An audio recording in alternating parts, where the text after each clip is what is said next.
Hello बच्चों, आज की कक्षा में आप सभी का बहुत स्वागत है। आज हम लोग वसंत भाग 3 के पाठ 16 पानी की कहानी के आगे का अंश पढ़ेंगे एवं उसकी पुनरावृत्ति करेंगे। पानी की कहानी में के माध्यम से लेखक ने पानी की बूंद की आत्मकथा के बारे में बताया है, जो कि एक आत्मकथात्मक शैली में लिखा गया पाठ है। बूंद जो है कहाँ से यात्रा शुरू करती है और कहाँ तक पहुँचती है, उसके बारे में उसने अपनी यात्रा की वृत्तांत को उसने बताया है।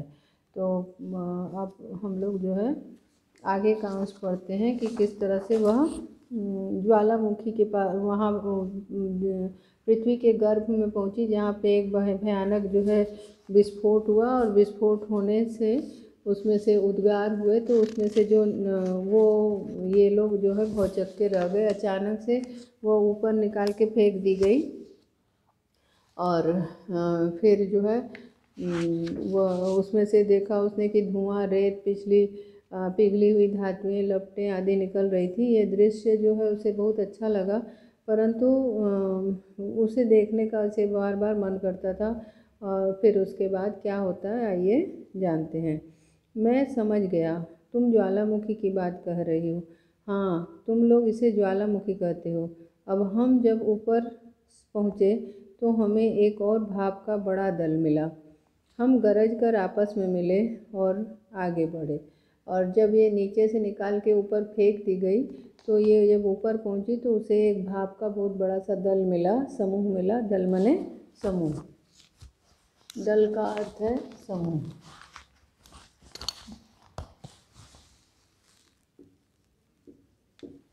दल का अर्थ है समूह। तो एक बड़ा सा दल मिला, जहाँ जिसके साथ वह मिल करके कर रही है कि आगे वह बढ़ती है। और पुरानी सहेली आंधी के पास के भी हमें दर्शन हुए। वहाँ उसे पुरानी सहेली आंधी के भी दर्शन हुए। वह हमें पीठ पर लादे कभी इधर ले जाती तो कभी उधर। वह दिन बड़े आनंद के थे। हम आकाश में स्वच्छंद किलोले करते रहते थे। किलोले करना यानी खेल करना, ठीक है। किलोले करना आनंद से, जैसे खेलते कूदते हैं ना, उसे बोलते हैं किलोले करना। तो आनंद के दिन थे वह। उस समय उसके जीवन का सबसे अच्छा और आनंदपूर्ण दिन हुआ था। अब ये कर रही है कि हम आकाश में स्वच्छंद किलोले कर, स्वच्छंद का अर्थ है स्वतंत्र रूप से। स्वच्छंद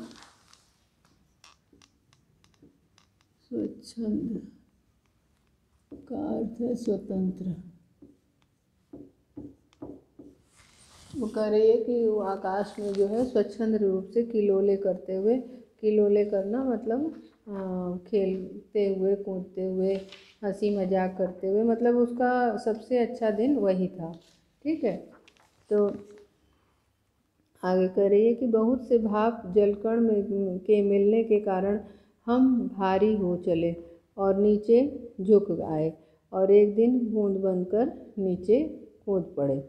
कह रहे हैं कि बहुत सारे जो है भाप के जलकण मिलने के कारण बहुत भारी हो गए थे, और फिर वो जो है बूंद बनकर नीचे एक दिन कूद पड़ी। मैं एक पहाड़ पर गिरी और अपने साथियों के साथ मैली कुचैली होकर एक और बह चली। वह जो है ऊपर से जब गिरी तो एक पहाड़ के ऊपर गिरी, और उसके बाद कर रही है कि मैली कुचैली होकर, यानी कि उसमें धूल गर्द लग गया था। फिर उसके बाद वह जो है आगे की ओर बढ़ चलती है। पहाड़ों में एक पत्थर से दूसरे पत्थर पर कूदने और किलकारी मारने में जो आनंद आया वह भूल नहीं सकता।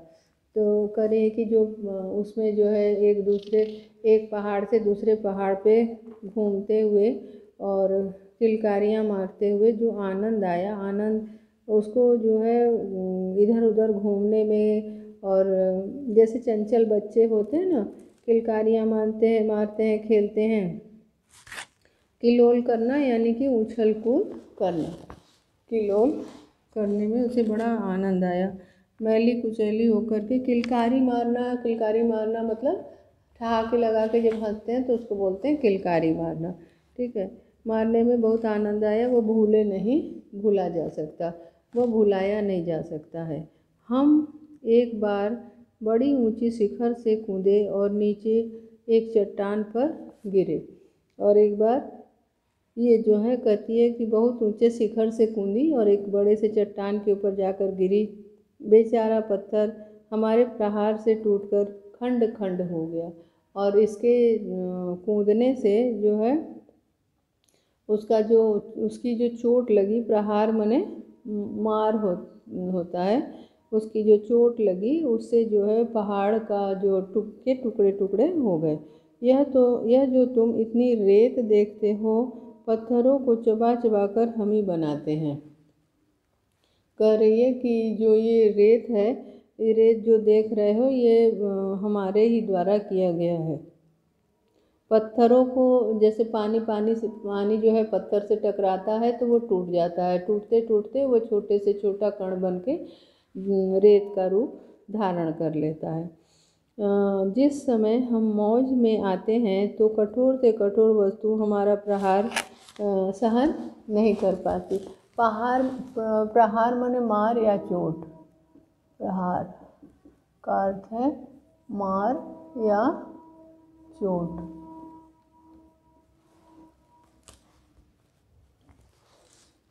कठोर से कठोर वस्तु भी हमारी प्रहार नहीं सहन कर पाते। अपनी विजयों के उन्मत्त होकर, उन्मत्त माने दीवाने यानी पागल, ठीक है, उन्मत्त होकर, उन्मत्त माने पागल। अपने विजय से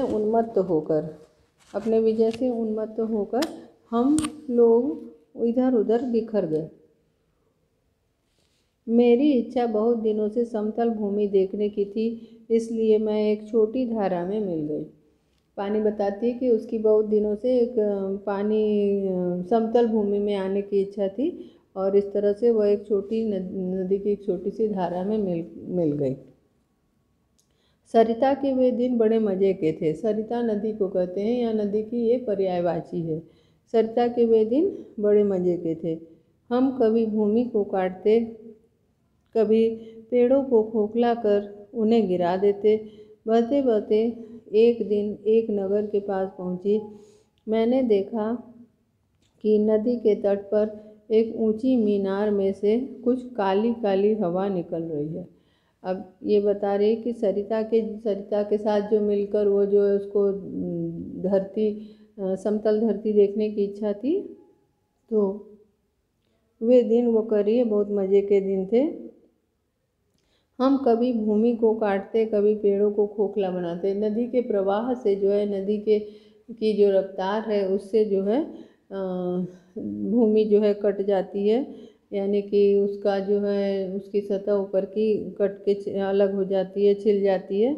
और इसी तरह नदी के भी डालियों में खोखले हो जाते हैं। तो इस तरह से वो करती हुई नदी के तट पर एक ऊंची मीनार में जाकर गई, जहाँ से काली काली हवा निकल रही थी, मतलब काला काला धुआं निकल रहा था। मैं उत्सुक हो उसे देखने को क्या बढ़ी कि अपने हाथों दुर्भाग्य को न्योता दे दिया। कहती है कि वहाँ मैं उत्सुक होकर के आगे बढ़ी उसे देखने को। मेरे मन में जिज्ञासा उत्पन्न हुई और उस जिज्ञासा को शांत करने के लिए मैं वहाँ जब पहुँची तो मानो मेरा दुर्भाग्य आ गया।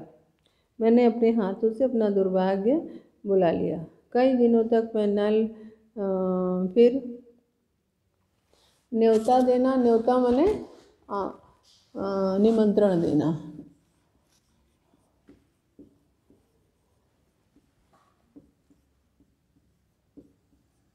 न्योता का अर्थ होता है निमंत्रण।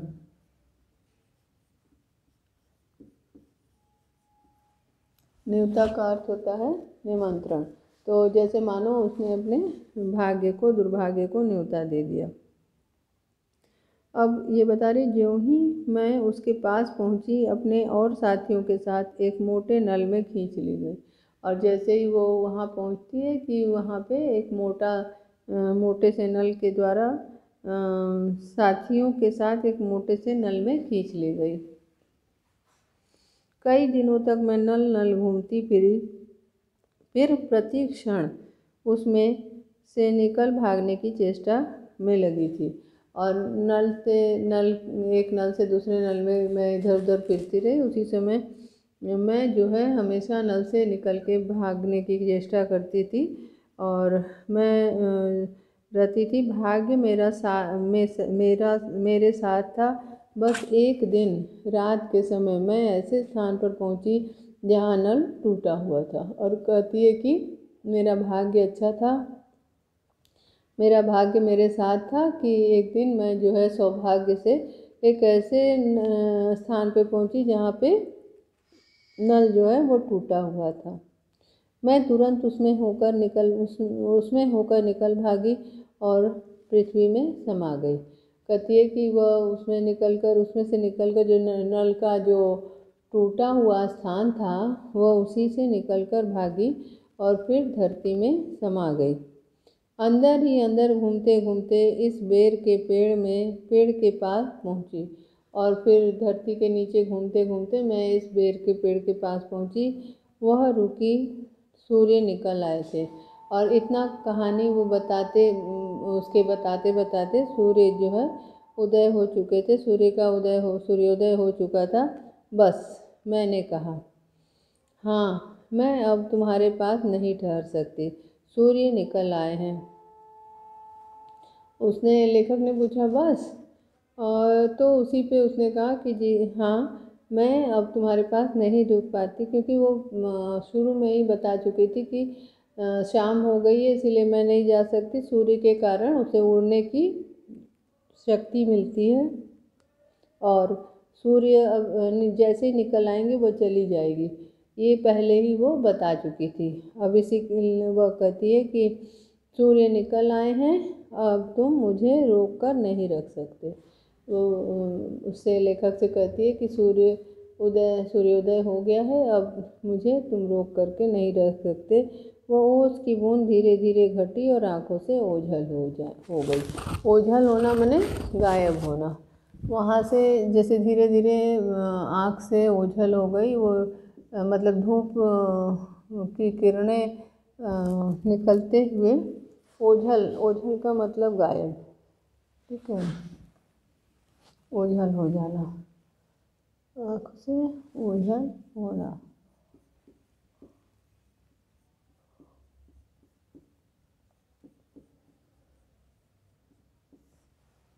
ओझल होना का मतलब है गायब होना। ठीक है, तो धीरे धीरे वो वहाँ से मतलब उसके हाथ पर से थोड़ी थोड़ी कम होने लगी और कम होते होते गायब हो गई, क्योंकि सूर्योदय हो चुका था। ये थी पाठ की कहानी। अब पाठ में हमने शुरू में आपको कुछ प्रश्नोत्तर और विकल्प वाले बताए थे। उन्हीं विकल्प के प्रश्नों को एक बार फिर से दोहरा देती हूँ कि सबसे पहला प्रश्न है कि लेखक और पाठ का नाम क्या है। लेखक और पाठ का नाम आप जानते ही हैं, पानी की कहानी, और लेखक है रामचंद्र तिवारी। बूंद को किसके समान बताया गया। बूंद को किसके समान बताया गया, मोती के समान बताया गया था। पाठ में बूंद जो है मोती के समान दिख रही थी। बूंद कहाँ ठहर गई, बेर की बूंद जो है लेखक की कलाई में आकर ठहर गई। फिर बूंद के कितने कण हो गए, बूंद के 2 कण हो गए थे। ठीक है, बूंद के 2 कण हो गए थे। अब अगला प्रश्न है, इसमें जो है बूंद कहाँ जाकर ठहरी, ये आपका उत्तर है बेर की झाड़ी में। ठीक है, और उसके बाद प्रश्न है कि बूंद 3 दिन तक कहाँ सांसत भोगती रही। बूंद जो है 3 दिन तक कहाँ सांसत भोगती रही। इसका उत्तर है कि बूंद 3 दिन तक पेड़ की पत्तियों में सांसत भोगती रही। वह लेखक के हाथ पर क्यों कूदी, वह लेखक के हाथ पर क्यों कूदी। इस प्रश्न का उत्तर है कि क्योंकि वह सुबह तक उसे एक अपनी सुरक्षा के लिए सहारा चाहिए था ना, सुबह तक उसे अपनी सुरक्षा, अपने जान की सुरक्षा चाहिए थी, इसीलिए वह लेखक के हाथ पर कूदी। बूंद ने रात कहाँ बिताई। बूंद ने रात कहाँ बिताई। इस प्रश्न का उत्तर है कि बूंद ने रात पेड़ की पत्तियों में पर बिताई। बूंद ने रात पेड़ की पत्तियों पर बिताई। सांसत का अर्थ क्या है। सांसत का अर्थ है दुख, परेशानी को सांसत कहते हैं। अब अगला प्रश्न जो है आगे से है, आगे के पृष्ठ से है। लेखक ने समुद्र का कौन सा भाग देखा। लेखक ने समुद्र का कौन सा भाग देखा। लेखक ने समुद्र का कौन सा भाग देखा। इस प्रश्न का लेखक पानी ने समुद्र का कौन सा भाग देखा। मछलियाँ, खरपतवार, पानी की बूंद का भाग उसने देखा। ओस की बूंद ने। अब यहाँ पे नीरा नमक कहाँ भरा हुआ है। नीरा नमक, नीरा माने होता है केवल, केवल नमक कहाँ भरा होता है। नीरा नमक जो है समुद्र के जल में भरा होता है। अगला प्रश्न है कि बूंद ने इनमें कौन सा जीव नहीं देखा था। बूंद ने उसमें समुद्र में कौन सा जीव नहीं देखा था। बूंद ने देखिए एक कछुआ देखा ही था, मछलियाँ देखा ही था, और उसमें उसने मगरमच्छ नहीं देखा था। ठीक है, मगरमच्छ उसने समुद्र के जल में नहीं देखा था। अगला प्रश्न है कि मछली शिकार को कैसे पकड़ती थी। जो 8 हाथों वाली मछली होती थी वह शिकार को कैसे पकड़ती थी। तो इसका उत्तर है कि मछली अपने शिकार को अपने हाथों से पकड़ती थी। मछली अपने शिकार को हाथों से पकड़ती थी। अब अगला प्रश्न है कि पृथ्वी के भीतर खोखले स्थान पर पहुंचने में बूंद को कितने दूर चलना पड़ा। कई मील की यात्रा तय करनी पड़ी। इसमें तो बहुत लंबी यात्रा उसने तय की थी ना, तो इसमें आपका उत्तर होगा कई मील दूर की यात्रा उसे तय करनी पड़ी। दूसरा प्रश्न है, मैं अपने दूसरे भाइयों के पीछे पीछे में ये भाई कौन से हैं। मैं अपने भाइयों के पीछे पीछे में ये कौन सा है, मैंने भाई कौन है। तो इसमें जो है उत्तर होगा अन्य बूंद।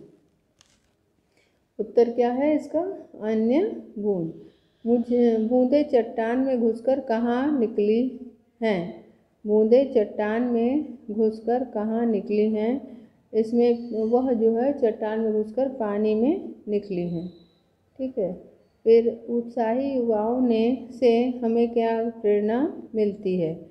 उत्साही युवाओं से हमें क्या प्रेरणा मिलती है। जैसे आपने पढ़ा ना कि उसमें कुछ थे जो कह रहे थे कि नहीं यहीं पे पड़े रहना उचित है, और कुछ उत्साही युवा थे जिन्होंने कहा कि नहीं उन्हें आगे देखना है। तो उत्साही युवा से हमें क्या शिक्षा मिलती है कि निरंतर आगे की ओर बढ़ना चाहिए। अब इसमें आगे का प्रश्न है कि पृथ्वी का गर्भ क्यों हिल रहा था। पृथ्वी का गर्भ इसलिए हिल रहा था क्योंकि उसके नीचे ज्वालामुखी का उद्गार होने वाला था। ठीक है, क्योंकि गर्मी के कारण ज्वालामुखी फटने वाली थी। गर्भ जब खूब गर्म हो जाता है ना तो ज्वालामुखी का उद्गार होता है। तो यहाँ पे ये उत्तर होगा कि गर्भ के गर्म हो जाने के कारण ज्वालामुखी का उद्गार होने वाला था। अब अगला प्रश्न इसमें है आपका कि पृथ्वी के नीचे से क्या क्या तत्व निकला। पृथ्वी के नीचे से क्या क्या तत्व निकला। इस प्रश्न में है धुआं, रेत, लौह धातुएं तथा लपटें। धुआं, रेत, लौह धातुएं और लपटें निकली। बूंद को वहाँ का दृश्य कैसा लगा। बूंद को वहाँ का दृश्य कैसा लगा। वहाँ का दृश्य बूंद को अच्छा नहीं लगा, बेकार लगा। ठीक है। फिर हम लोग शब्द किसके लिए प्रयुक्त हुआ है? हम लोग शब्द किसके लिए प्रयुक्त हुआ है? बूंद व उसके अन्य भाई बहनों के लिए। ठीक है। बूंद व उसके अन्य भाई बहन जो हैं उनके लिए ये बूंद शब्द प्रयोग हुआ है। अब पाठ्य पुस्तक से कुछ प्रश्न हैं, उन प्रश्नों को करेंगे। सबसे पहला प्रश्न है कि लेखक को ओस की बूंद कहाँ मिली? प्रश्न 1 आपके पाठ से पहला प्रश्न कि लेखक को ओस की बूंद कहाँ मिली? इस प्रश्न को अब हम करेंगे। प्रश्न 1 पाठ से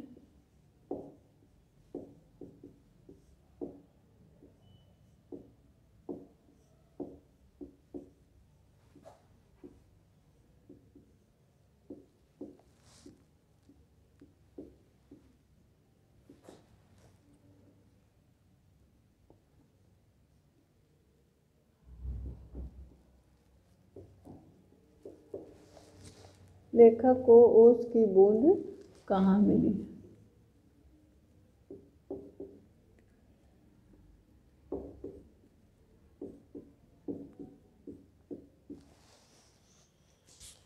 ये प्रश्न है। अब इस प्रश्न का उत्तर करते हैं।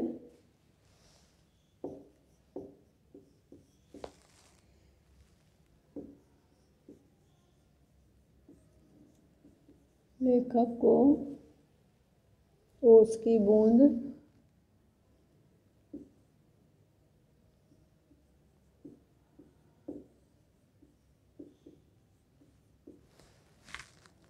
लेखक को ओस की बूंद एक बेर की झाड़ी पर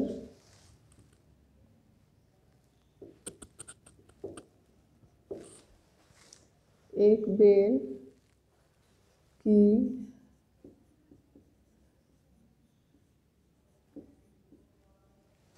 उसको एक बेर की झाड़ी पर से मिली। झाड़ी पर से मिली। एक दिन लेखक प्रातःकाल बेर की झाड़ी के नीचे से एक दिन प्रातः लेखक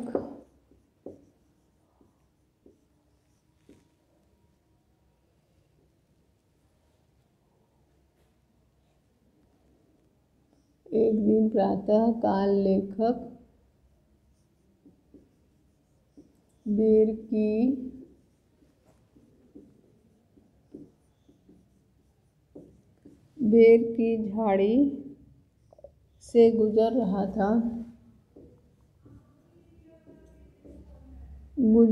था और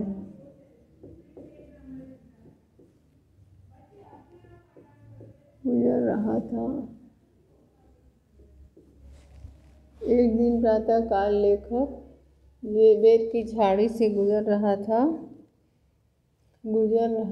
कि बूंद अचानक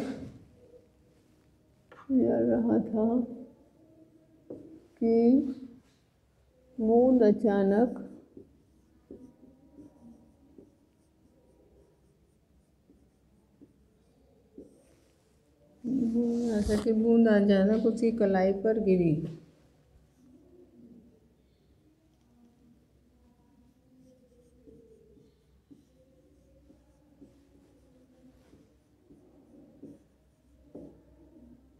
उसकी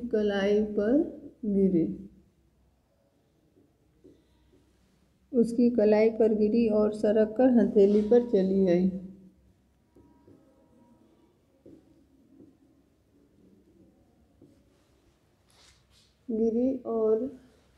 सरक कर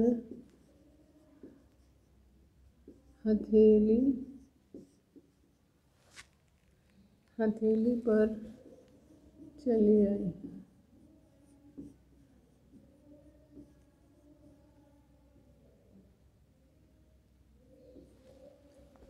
इसके बाद आप दूसरा प्रश्न करेंगे। दूसरा प्रश्न है, ओस की बूंद क्रोध और घृणा से क्यों कांप उठी? ओस की बूंद ओस की बूंद क्रोध और घृणा से क्रोध और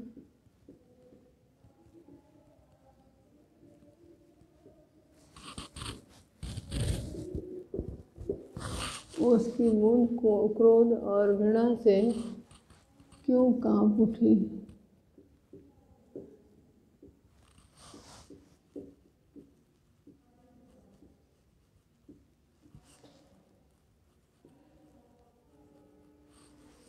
उत्तर दो, इसका उत्तर है कि बूंद का क्रोध व घृणा भाव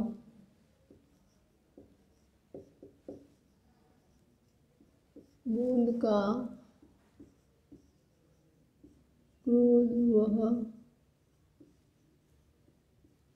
घृणा भाव पेड़ों के प्रति था। पेड़ों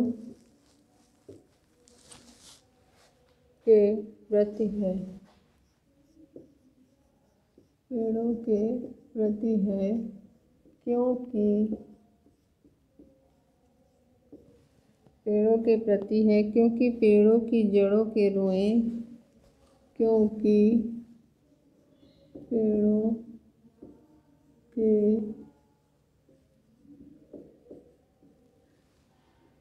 पेड़ों पेड़ों की जड़ों के रोए पेड़ों की जड़ों के रोए बड़ी निर्दयता के साथ बड़ी निर्दयता के साथ निर्दयता से आनंद से घूमने वाले आनंद से घूमने वाली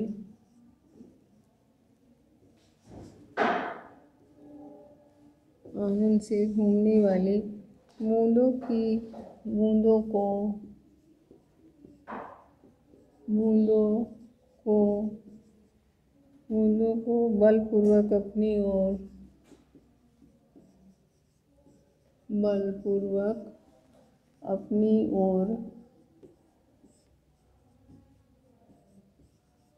बलपूर्वक अपनी ओर खींचकर अपने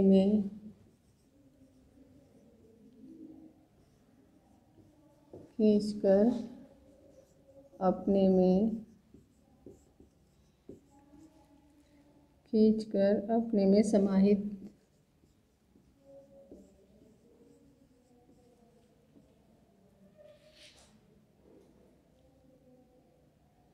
बूंद का क्रोध व घृणा भाव पेड़ों के प्रति है क्योंकि पेड़ों की जड़ों के रोए बड़ी निर्दयता से आनंद से घूमने वाली बूंदों को बलपूर्वक अपनी ओर खींचकर अपने में समाहित कर लेती हैं। इस प्रकार बूंद वहाँ पे 3 दिनों तक रही और 3 दिनों तक सांसत भोगती रही और इसी को याद करके वह क्रोध और घृणा से कांप उठी। ठीक है।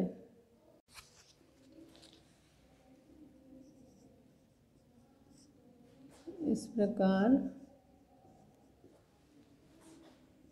इस कष्ट को याद कर वह क्रोध और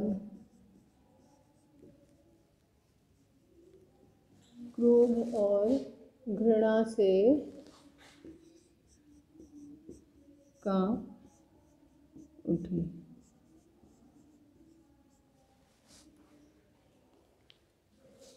क्रोध और घृणा से कांप उठी। इसके पश्चात जो है अगला प्रश्न है, हाइड्रोजन और ऑक्सीजन को पानी ने अपना पूर्वज या पुरखा क्यों कहा? इस प्रश्न का उत्तर है कि पानी की बूंद ने हाइड्रोजन व ऑक्सीजन को अपना पूर्वज या पुरखा इसलिए कहा क्योंकि दोनों की जो रासायनिक क्रिया होती है उसी के फलस्वरूप बूंद का जन्म होता है। ठीक है, बूंद में दोनों का ही मिश्रण होता है। आज बस इतना ही, शेष अगली कक्षा में। धन्यवाद।